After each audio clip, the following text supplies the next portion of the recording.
Rancher adopted a lost Apache girl, turned out to be a gorgeous Apache widow's daughter. Before we dive into the story, don't forget to like the video and tell us in the comments where you're watching from. The New Mexico territory, or what I had claimed of it, was where I planned to finish the dying I'd started years ago. The sun was a hammer in the sky late afternoon now, beating the life out of the scrub and flattening every ridge and gulch into a monochrome of dust and despair. It clung to the air, this fine silt, and coated the bay horse beneath me just as it coated my soul. My name is Silas Thorne. I used to be a man who lived for something more than mending broken wire, but that time had been buried beneath a cottonwood near my property line, a wife Martha and the child she was carrying. That was the line drawn in the sand. Every day since then had been a hollow formality. I ate, I rode, I worked, but the cabin I returned to was nothing but a shell, and I was the ghost who haunted it. My life was defined by grim duty devoid of hope, and that's precisely how I wanted it to stay. Hope was too brittle a thing to keep in this country. That afternoon, I wasn't seeking adventure. I was just checking the old fence line, the one that always gave way when the storms turned violent. My rifle was resting in the scabbard, the heavy Colt .45 on my hip, untouched for months. I'd grown weary of the arguments of men and the quick, brutal violence of the frontier. I had no appetite for death, having already invited it too deeply into my home.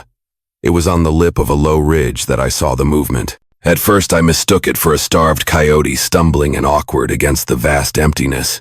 But as my horse topped the rise, the shape resolved itself a child. Small, terribly small. She was Apache. Her legs were scored with scratches raw and bleeding from the sagebrush. Her skin was a beautiful dark canvas caked in sun-baked dust. She wore a single ragged piece of buckskin that offered no decency. 4 years old, maybe 5, and utterly alone. I hauled back on the reins. My heart a lump of coal I'd long thought inert slammed against my ribs. This was a bad sign. A truly terrible sign. A lone child out here meant raids or worse sickness had swept a camp, leaving her as the sole tragic remnant. I scanned the horizon, the tension coiling tight in my gut, searching for smoke, for riders, for any hint of movement. A posse, raiders, a searching party. Nothing. Just the dry, hot wind carrying the sound of my horse's labored breathing. The girl stumbled, regaining her balance with a desperate, animalistic lurch. She kept moving, but without purpose, like a kite cut loose from its string. I dismounted slowly. My boots crunched the hard dirt, the sound loud in the silence. I knew the protocol of fear. I raised my hands, palms open and empty, showing her I held no threat. Easy now, I spoke, my voice, a low, steady rumble stripped of any sharpness. The word itself was meaningless to her, but the tone I prayed was universal. She froze. Her tiny feet were planted wide, as if she were waiting for the ground to open up and swallow her. Her eyes, wide, dark, liquid, and utterly terrified, darted between me and the open land. She was trembling, her lips cracked, clutching a dirty strip of cloth in one fist like it was the only anchor she had left in the world. A sickening wave of memory washed over me. I'd seen this look before. The profound shock of being violently severed from everything familiar. It was the face of the recently orphaned, the recently broken. I hated the memory, despised that it had chosen this tiny, innocent creature to manifest in again. I knelt, trying to bring my bulk down to her level. "You're alone," I muttered, the curse escaping me on an exhale. Damn it all. My mind screamed at me right away, "Silas, she is not your burden. You are not built for this. Take her to town and you invite danger, prejudice, and a fresh wave of loss when you are forced to give her up." I had buried my capacity for commitment years ago. To take her was to invite the world back in, but then I saw the truth. She wouldn't survive the night. Not against the coyotes, the cold, or the stray outlaws. The decision, when it came, wasn't intellectual. It was a physical tightening in my chest, a desperate echo of the man I used to be. I opened my arms slowly. She hesitated, her small body rigid with mistrust and terror. Then, as if a dam had broken, she stumbled forward and collapsed against me. She felt shockingly light, all sharp bone beneath dusty skin. I wrapped my arms around her, felt her tiny fists clutch the front of my shirt. I exhaled a shaky, profound breath. The path ahead was marked and there was no turning back. I carried her to the horse. She flinched when the bay snorted, but I whispered low to both of them, calming the child and the beast. I settled her in the saddle, climbing up behind her, her small, trembling back pressed against my chest. She was utterly silent, clinging to that wretched rag doll she still held tight. I rode toward my hollow shell of a home, each mile heavier than the last. Who was she? Was anyone looking? Her desperate clinging told me everything she was nobody's now. I thought of Martha's grave barely visible beneath the cottonwood. I thought of the silence in the cabin, and I felt a shift, a grinding tectonic movement inside my core. This hurt, yes, it hurt because it reminded me so profoundly of what I had lost. But it was a living pain, not the sterile numbness of my grief. By the time the cabin came into view, the sun was sinking, bathing the log walls in a dying orange light. I dismounted and carried her inside, kicking the door shut. The air smelled of cold smoke and old leather. I set her gently on a folded quilt near the stone hearth. She sat without protest, arms wrapped around her knees. I offered her water in a tin cup. She snatched it with both hands, drinking so fast she choked, water spilling down her chin. I steadied her, making her slow down. I boiled beans. Simple, soft, nourishing. When they were ready, I fed her small spoonfuls, holding the pot steady. She ate like a starving animal, stopping only when her small belly appeared visibly eased. She watched me, constantly wary but no longer terrified. Afterward, I went to a dusty shelf and pulled down a small rag doll. Martha had sewn it years ago, a hopeful creation for the cradle that was never filled. I had kept it only because I was too numb to throw away the pieces of my past. Handing it over now felt profoundly strange, like giving away a fragment of my unfinished self. The girl Lila reached out and clutched it, pressing it to her chest. Her small shoulders relaxed. Her breathing deepened. Minutes later, curled up against the quilt, she was asleep, the crackle of the fire covering her soft, even breaths. I sat in my chair, leaning forward, hands clasped, watching her. The weight of this choice was immense, heavier than any fence post I'd ever hauled. I had sought solitude, safety from feeling, safety from need. But life, cruel and unexpected, had forced this vulnerable creature into my path. I knew I wouldn't take her to town. I wouldn't surrender her to the inevitable scorn and questions. No, I was keeping her. I glanced toward the window, towards the fading light on the mound beneath the cottonwood. What would Martha have said? My chest tightened, but for the first time in years, the cabin did not feel utterly empty. It felt occupied. The morning broke gray and cold, the chill seeping into the logs. I woke before the sun, the habit of duty impossible to break. The fire had died to a faint bed of coals. Lila was still there, a tiny immobile anchor, the rag doll clutched tight. She looked safe, finally. I pushed myself up, shaking the stiffness from my joints. I moved fast, stoking the fire until the comforting smell of wood smoke filled the room. Lila stirred when I set down the warm water, her eyes wide, gripping the doll like a lifeline. I kept my distance. The distrust was still a delicate living thing between us. I rode a short, frantic loop around the property that day. Every shadow was a threat. Every sound was the possibility of raiders, of the men who had done this. I knew the stories, the brutal reality of displaced Apache families, the grieving mothers. If this little one had been left behind somewhere out there, was a woman consumed by despair. That thought, the image of a mother wandering, believing her child was gone, made my chest ache with a sympathetic pain that was new, sharp, and entirely unwelcome. When I returned, she was exactly where I'd left her. She looked at me, not with terror, but with scrutiny, as if to confirm I hadn't abandoned her. I nodded, and her shoulders eased. The relief was a visible slackening of tension. The next day, the air was whipped by a hard, persistent wind that made the cabin walls creak and the sound carry far across the scrub. I was splitting logs near the porch, my mind still circling the inevitable question, who would come for her. Lila was sitting on a blanket, watching me, her composure calmer now. She was leaning against the cabin wall, constantly scanning the land, a small soldier who knew the terrain was unforgiving. I set the axe down, the blade ringing against the stump. I was about to go inside for a drink when she suddenly stiffened. Her head snapped up, her wide, dark eyes locking onto the low ridge to the west. I followed her gaze. There was a figure moving through the brush, walking slowly but with a fierce, unmistakable purpose. My hand instinctively snatched the rifle I kept leaning against the cabin wall. Every instinct screamed danger. The figure drew closer, the shape resolving into a woman. She was bronze-skinned, her hair long and black, braided with strips of leather, but now loose and whipping in the wind. Her deerskin dress, fringed with beads, was torn and coated in layers of dust. Exhaustion was etched into her rigid frame, but her steps never faltered. She moved with a desperate, driven grace. I knew. My throat tightened, all the air stolen from my lungs. I knew instantly who this must be. I looked down at Lila, who had frozen eyes locked on the approaching woman. Then with a sound that tore through the silence, a cry that was half sob, half name, the child launched herself forward. "Mama." The woman dropped to her knees in the dust and Lila ran straight into her arms. The sound that erupted from the woman was pure, unadulterated release. A wounded animal's cry choked with relief. She clutched Lila to her chest, her thin arms trembling violently. She buried her face in the child's hair, murmuring words I didn't understand, but which were layered thick with love and a devastating, impossible relief. She pulled back just enough to frantically scan the girl, running her hands over Lila's face and arms, confirming every part of her daughter was still whole and present. Then she clutched her again, unable to let go. I stood rooted a few paces away, the rifle lowered my heart, an insistent, deafening drum. She finally looked up at me, and in her eyes I saw it all, the sheer terror of believing her child was gone. The grief still clinging to her like dust, now shattered by shock. She rose unsteady, holding Lila tight against her hip, her free hand bracing her side. I saw the thinness of her frame, the sharp collarbone, the raw bruises beneath the torn dress. I forced my voice steady. She was alone. I found her 2 days ago. The woman's lips parted. She was severely dehydrated, her voice a cracked, husky whisper. "You, keep her safe." I nodded once sharply.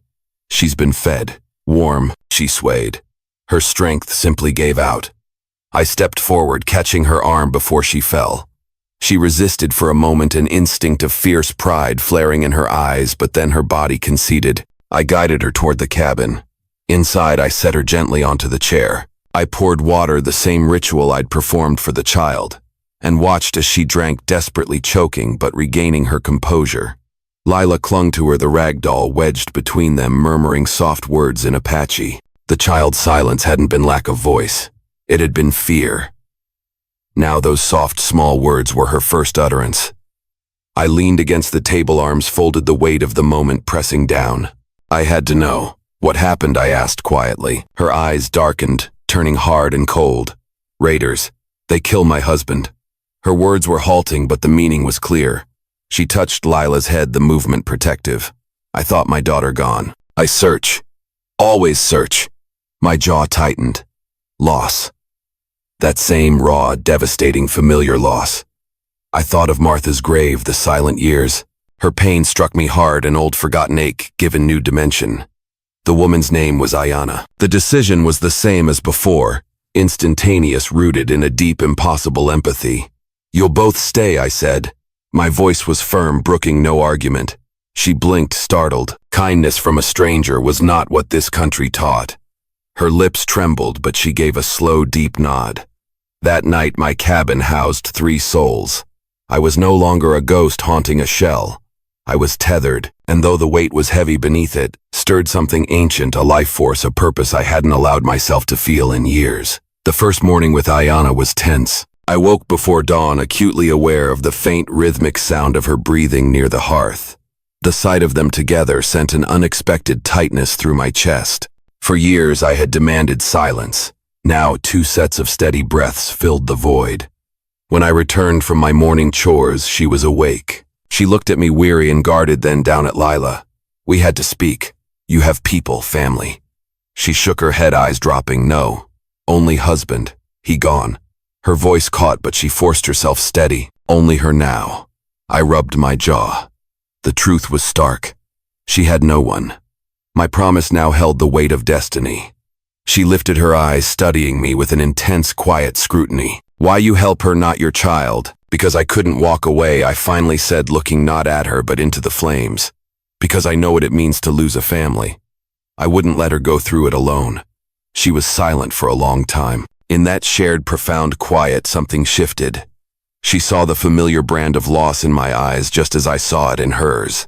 A fragile rhythm formed. I split wood. She gathered the pieces.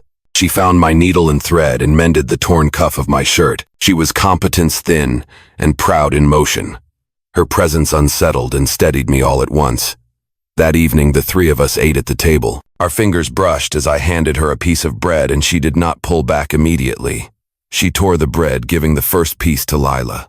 For a moment, the cabin felt like something it hadn't in years, a home. After Lila slept, I sat in my chair while Ayana rested on the quilt firelight, casting a gentle glow on her strong, tired face. You alone long time, she said quietly.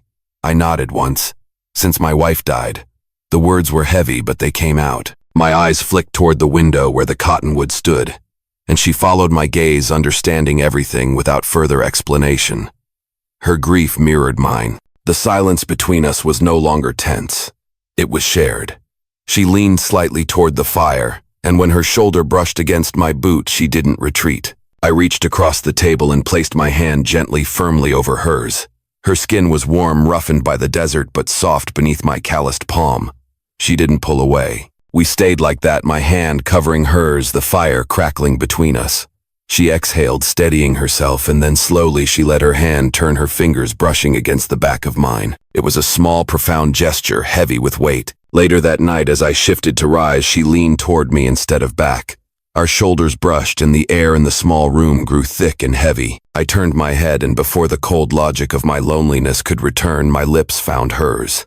The kiss was brief, tentative, a question asked and answered in the dark. It was a desperate, hungry exchange born of shared trauma and years of isolation. When I pulled back, her eyes held mine steadily, not with fear, but with a quiet, profound acceptance. I lay awake in my bed, staring into the black ceiling. The sense of guilt, my loyalty to Martha, the grave beneath the cottonwood, was sharp and unwelcome. But alongside it was the brutal, undeniable truth: I was alive. And the woman and her child sleeping near my fire were also alive. They had chosen to stay, and I had chosen to let them. The next morning, I found Ayana outside, spreading a freshly prepared deer hide to dry in the early Sunday.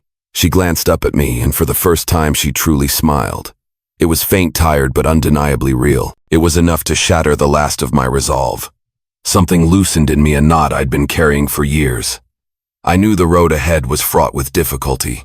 The town would speak. Neighbors would judge. But as I stood there watching her work, watching Lila play in the dirt with that absurd rag doll, the answer was as plain as the land beneath my boots.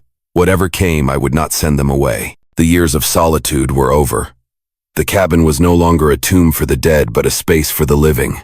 I had found a family I didn't know I was searching for. The coming days settled into the rhythm of survival, yet everything had changed. The kiss was a silent mark we both carried.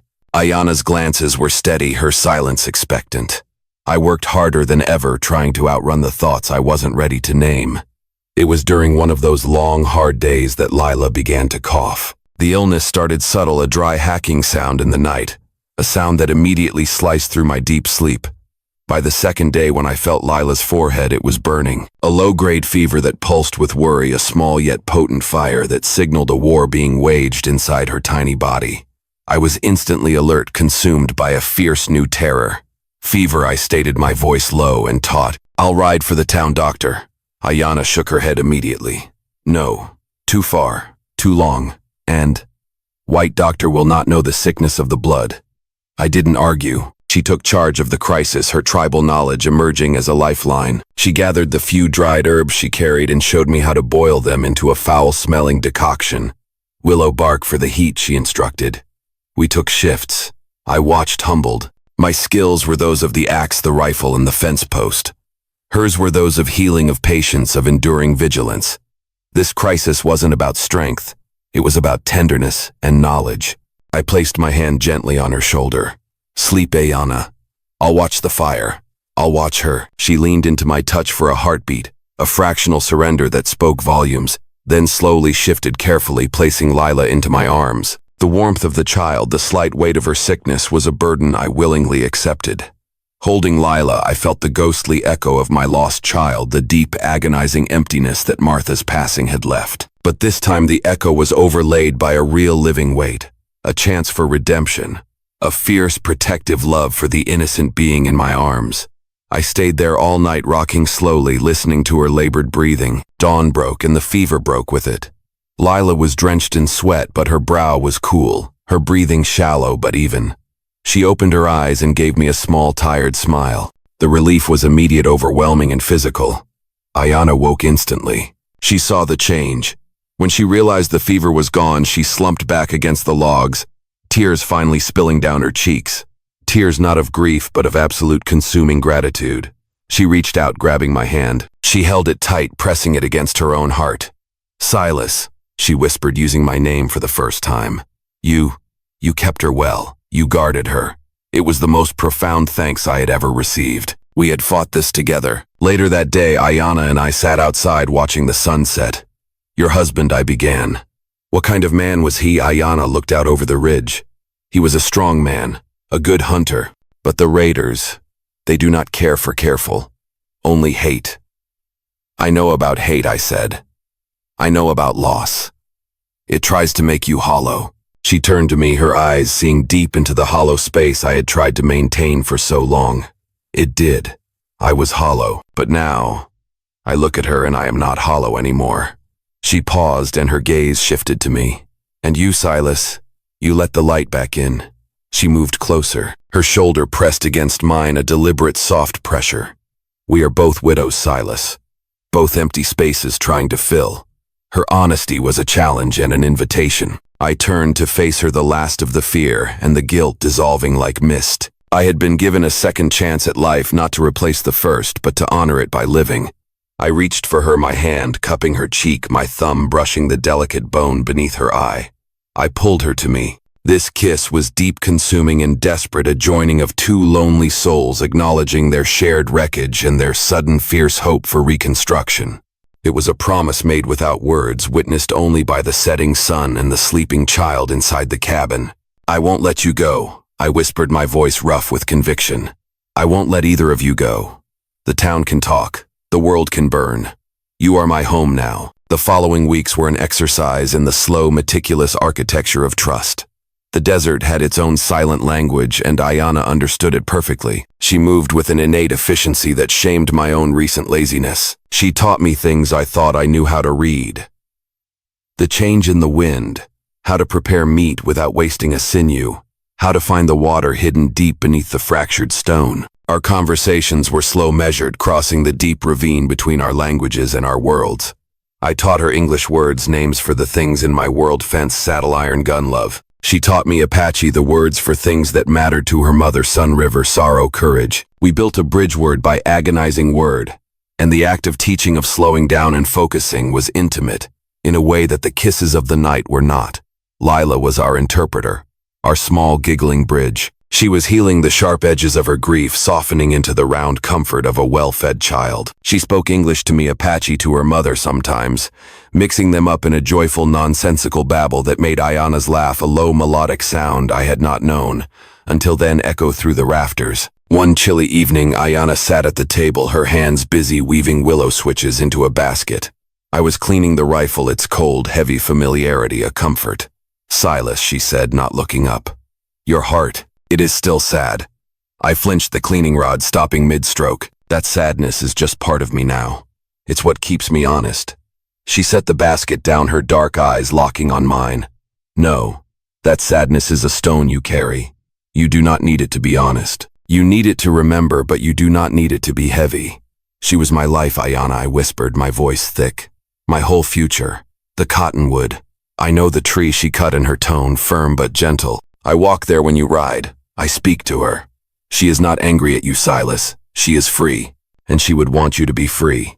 And you, I asked, meeting her gaze, the challenge heavy between us. Do you believe your husband would want you to be free of his loss? Ayana looked down at the willow switches. My husband's name was Naish. He was brave. He knew the life of the warrior. He would mourn for me, yes. But he would not want me to become cold. He would want me to teach Lila. He would want me to build a new fire. She looked up again, her conviction absolute. And I have, here. Her declaration was the final brick laid in the wall of my resistance. I had been waiting for permission from the dead to live. Ayana had simply told me to choose life. I laid the rifle down, crossed the small space, and pulled her into my arms. This time the embrace wasn't desperate. It was settled. It was the feeling of a heavy pack finally resting on two strong backs instead of one. Thank you, I murmured into her hair. For every day you stay, I stay. Because Lila is safe, she said, her voice muffled against my chest. I stay because you are broken like me. And we can mend each other. The ranch had been low on supplies for weeks, and the rifle needed cleaning powder I couldn't mix myself. It was time for the inevitable. I had to ride to town. Ayana understood the risk. She stood by the porch holding Lila close as I cinched the saddlebags tight. The silence between us was heavy with the unspoken knowledge of what I represented to the town, a white rancher isolated and respectable. And what they would see, a white rancher isolated and corrupted. "Keep the door barred," I commanded, my hand resting on the Colt. "Don't open it for anyone. Not even the sheriff." Ayana nodded, her eyes fierce. "I know the look of trouble, Silas. I faced it alone in the desert. We are ready."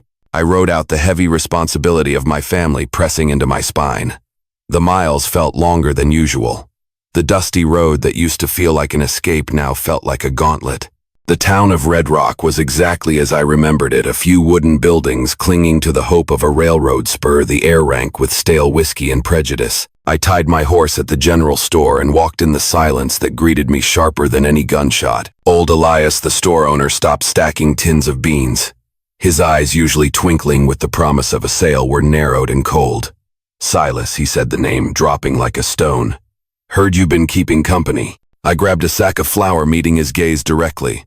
"I found a child alone in the desert, Elias. Her mother found her. They're staying at my place."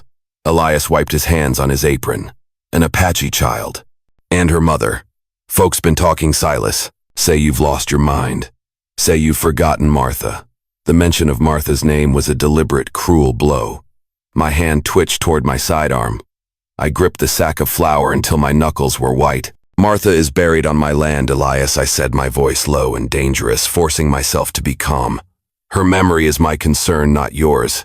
You'll sell me the flour, powder, and beans, or you'll lose my business for good." He hesitated, measuring my resolve against his profit. Profit won. He tallied the goods, his movements slow and grudging. The real threat walked in then. Sheriff Brody, a man whose gut hung over his belt, and whose authority rested entirely on the weight of his badge, swaggered through the door. Thorne Brody drawled, his eyes glinting with malicious curiosity. "Heard the rumors. A lone Apache woman and her whelp, out on your property." "It's my property, Sheriff," I replied, dumping my supplies on the counter. "My business." Brody laughed, a rattling, unpleasant sound. "Not when it concerns the peace of this territory, Silas. We got rules here. Laws. Injuns belong on the reservation or in the ground. They sure as hell don't belong making themselves cozy with honest white men. Especially not men whose wives are barely cold." That was it. The line. The accusation was too brazen, too personal. I leaned across the counter, dropping my voice to a lethal whisper. "My wife has been gone 7 years, Brody, and I was alone for every single day of it. I found a child dying and I helped her. If that offends you, you can take your badge and shove it straight up your own rear." Brody's face went scarlet. He reached for the butt of his pistol. "You're talking to the law, Thorne. I could arrest you for aiding and abetting, and I could kill you for trespassing." I countered, my eyes burning into his. "You step 1 foot on my land, Brody, asking questions or making threats, and I swear I will put you down. I'm not asking for peace. I'm warning you against war." I paid Elias, snatched my bags, and walked out, leaving Brody sputtering threats to the air. The few faces watching me in the street were a mix of curiosity and cold condemnation. I had drawn the battle line. My solitude was over, and the price of my new family was now conflict. The ride home was fast and fueled by adrenaline. I had to prepare. The sheriff wouldn't let this go. My challenge had stripped him of his fragile dignity. When I burst into the cabin, Ayana immediately knew something had changed. The tension radiating off me was a physical thing. Lila, playing near the fire, looked up startled. "Trouble," I said, dropping the bags. "The town knows. The sheriff is coming." Ayana did not panic. She was the calm center of the storm. She pointed to my rifle. "Clean it. Load it." "Where will they come from?" I walked to the window, scanning the familiar territory. "They'll take the old creek trail, hoping to surprise me in the draw. I'll wait for them on the ridge past the cottonwood." Ayana moved to the back of the cabin. She pulled a worn leather pouch from beneath the floorboards, the same pouch that held her medicinal herbs. But this time she pulled out a long, keen hunting knife. The blade glittered in the dim light. She wore it strapped to her forearm with silent, practiced ease. "I defend my daughter, Silas," she stated, her voice devoid of fear. "I will fight to keep this place." Her fierce loyalty was a mirror to my own burgeoning rage. We spent the rest of the evening fortifying the cabin, teaching Lila to hide behind the stone hearth and waiting. The waiting was the hardest part. I sat by the window, the rifle across my lap, watching the moon rise. Ayana sat beside me, equally watchful. I should have left, I whispered, the guilt finally choking me. I brought this on you. If I had just taken Lila to the sheriff in the first place, you might have found her, without this danger. Ayana turned her head, her gaze piercing the darkness. No. If you left her, they would have taken her. They would have sent me back. We would have lost the only thing we have left, our bond. We do not fear danger, Silas. We fear being alone again. You did not bring the danger. The danger was always there. You brought the courage to stand against it. Her words gave me backbone, steeling my resolve. The fight wasn't about land or law. It was about the fundamental right to protect what was yours. The next morning, the sun was barely up when I heard them, the heavy, careless sound of 3 horses approaching through the scrub well before the main trail. The sheriff and 2 riders, likely local thugs he paid in cheap whiskey. Go, Ayana, whispered, pushing me toward the door. I am here. I will be silent. Be swift, Silas. I nodded, gripping the rifle. If you hear 3 shots, they're dead. If you hear 4, you run. I moved fast low to the ground, taking cover behind the ridge I'd checked just days ago. I watched them approach Brody, the fat man on a nervous roan, and 2 younger men, Jeb and Ray, known bullies in town. They weren't lawmen. They were a mob. I raised the rifle, sighting down the barrel. I felt the familiar coldness settle over me, the chilling detachment of a man preparing to kill. But this time it wasn't the coldness of emptiness. It was the sharp, protective chill of duty. I waited until they were 50 yards out, their forms clear and arrogant against the rising Sunday. Sheriff Brody, I shouted, my voice cracking the dawn air. You're on private land. Turn around now. Brody hauled back the roan, rearing slightly. He spotted me immediately.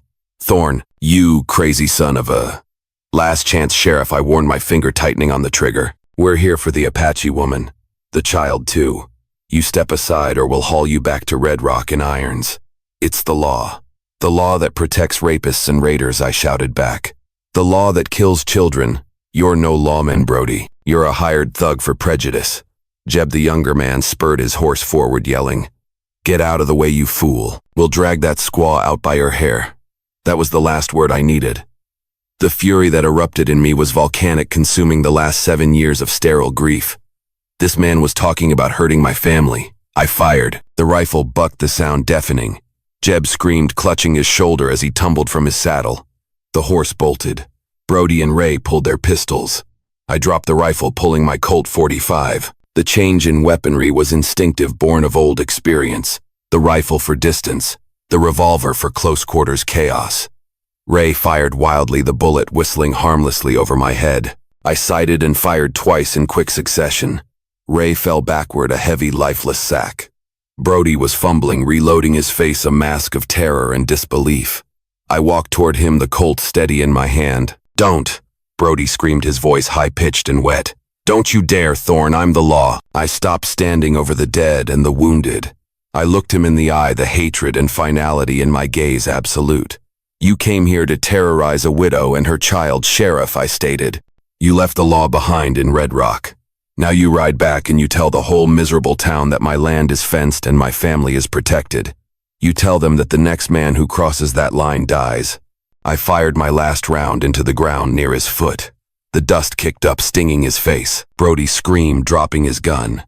He scrambled onto his horse, kicking its flanks, until the roan galloped frantically back toward town, leaving the dead and the wounded behind. I stood there, panting, the smell of gunpowder sharp in the cool morning air. I looked at the bodies, Ray dead, Jeb clutching his wound. I walked over to Jeb, checked his pulse, and ripped a strip from my shirt to bind his shoulder. He was weeping, terrified. Ride home, I commanded, throwing his reins near him. Tell them I meant it.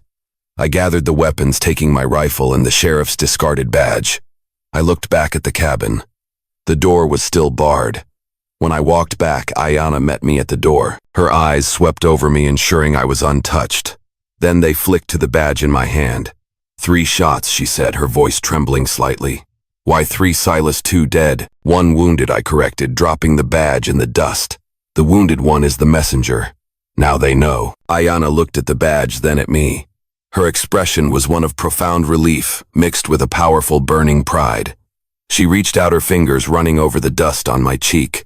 You defended us, she whispered. You chose us. The afternoon was spent covering the two dead men and dragging their horses deep into the scrub. We would notify the authorities later once the town had time to digest the news. The message had been sent. My cabin was now a fortress of intention. That evening the air was heavy, not with threat but with the aftermath of violence. Lila, shielded from the sound of the confrontation, was asleep. Ayana and I sat by the fire, exhausted. I took the sheriff's badge from the dust and slowly tossed it into the deepest part of the fire pit. It glowed red, then melted, losing its shape and authority. "I have to tell you something, Ayana," I started, my voice raw. I told her everything. Not just about Martha, but about the failure. The years I spent building this ranch, ignoring the needs of my young wife, pushing her away in my pursuit of security. The guilt I carried wasn't just for her death, but for the distance I created while she was alive. I didn't just lose them, Ayana. I failed them. I was a ghost long before she died. I was too wrapped up in the work, too scared of the future to cherish the present. That's why I sealed off my heart. I couldn't face the fact that I let my own house become cold. Ayana listened silently, her eyes reflecting the dying firelight. When I finished, she did not offer comfort or platitudes. She offered truth. "You tell me of coldness, Silas," she said softly. "I tell you of the desert. When Naish died, I wanted the sun to take me. I wanted to lie down and be dust with him. But Lila, she needed my hands. I rode for days, fueled by nothing but the desperate need to find my people, to find a fire for her." She stood up and walked to the window, gazing out at the dark shape of the cottonwood. "But I didn't find my people. I found you, and your hands were strong. They gave her water. They gave her warmth." She turned back, her voice rising with sudden, powerful emotion. "You did not fail your wife, Silas. Life failed you. The frontier is a thief. It took my husband and it took your family. But you know what separates the living from the dead? The living choose to build again, even when the sand is still covered in blood." She crossed the room and stood over me, her small hands cupping my face, forcing me to look at her. "The cold is gone, Silas. I feel your heat.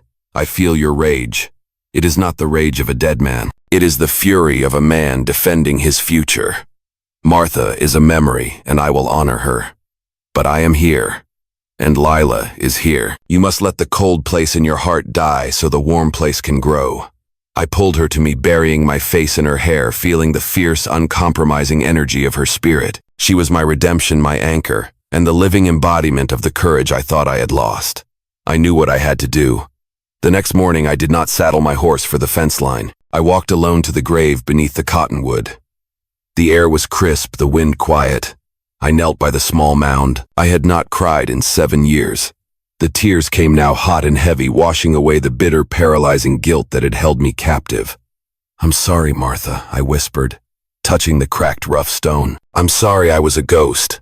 I'm sorry I was so afraid of loving you that I didn't love you enough while you were here." I sat there for a long time, allowing the grief to pass through me, not around me. When the sun crested the ridge, I felt a genuine, profound peace. Martha was not an anchor of guilt. She was a memory of love, and love was not a finite thing.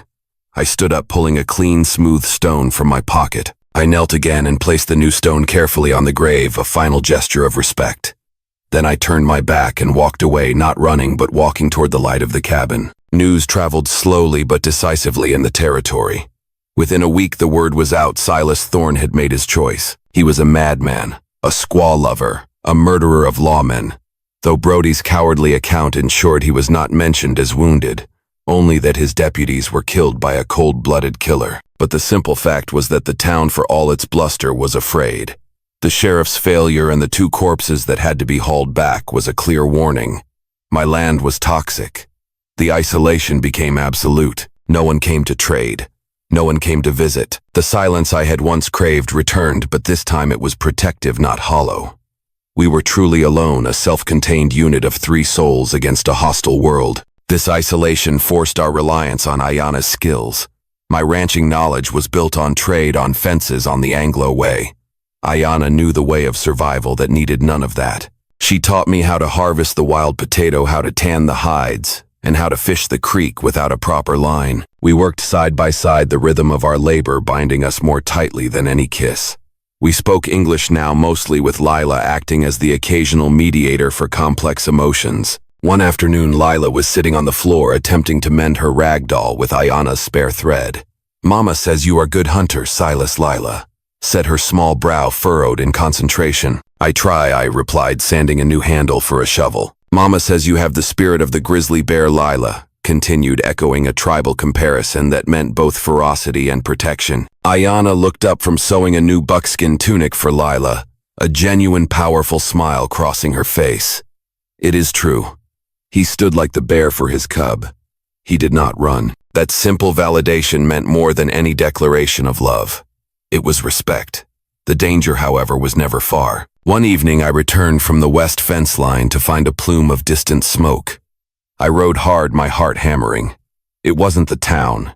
It was a distant rancher's house burning. The raiders were still out there, opportunistic and cruel. The tragedy of Ayanna's loss was not an isolated incident. The frontier was still hungry. That night Ayanna held me tight in the darkness. We must be ready, Silas. The smoke is coming closer. I'll buy more ammunition, I promised, my arm around her, holding her tightly to the reality of the present. And I'll double the perimeter traps.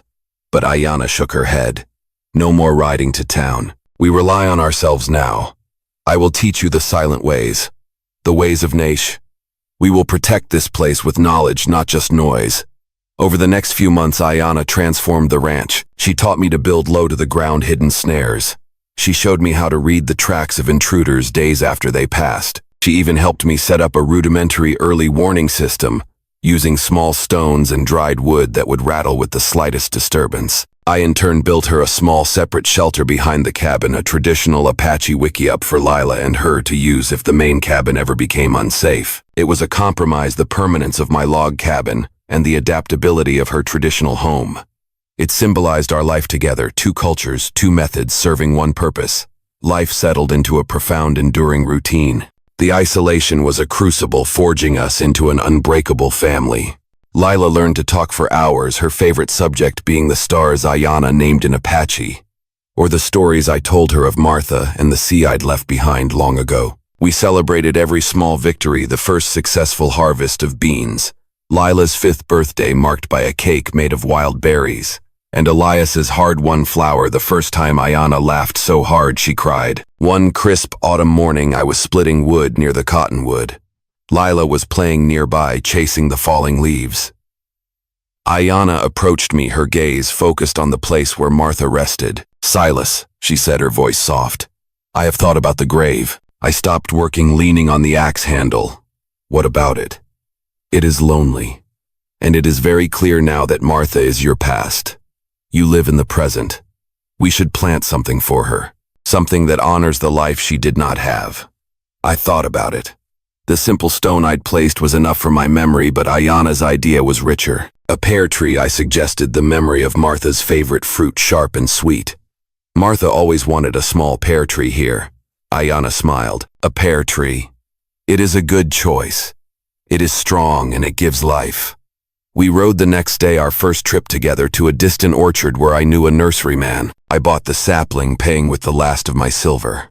We rode back side by side, the small, hopeful tree nestled carefully between our horses. We planted the tree that evening, the three of us working together. Ayanna dug the hole with expertise, my hands steadying the fragile trunk, and Lila pouring the first bucket of water. As the last dirt was patted down, Ayanna looked from the small tree to me. Now the past is growing something new, Silas. I nodded, feeling the completeness of the moment. My past was acknowledged, honored, and now it was contributing to the future. We walked back to the cabin. I looked at the dark wood, the smoke curling from the stone chimney. I saw the blanket near the hearth, the half-woven basket on the table, and Lila's bright laugh. It was imperfect, carved from tragedy and violence, fenced off by necessity and defiance. It was a place where two broken people, separated by the chasm of race and culture, had found a way to share a bed, a table, and a future. That night, lying beside Ayanna, her warmth a steady presence against my side, I looked out the window. The stars of the New Mexico sky were wide and terrifyingly beautiful. I closed my eyes, not in resignation, but in profound gratitude. I was no longer just Silas Thorne, the man who survived loss. I was the keeper of Lila, the partner of Ayanna, and the reluctant architect of a new, unexpected dawn on the New Mexico territory. The years of living like a ghost were over. I was home, and I was finally truly alive. Enjoying these epic Wild West stories? Hit subscribe for more gripping tales of bravery, conflict, and unexpected heroes. Now tap the video on screen to experience a story with a twist you'll never forget.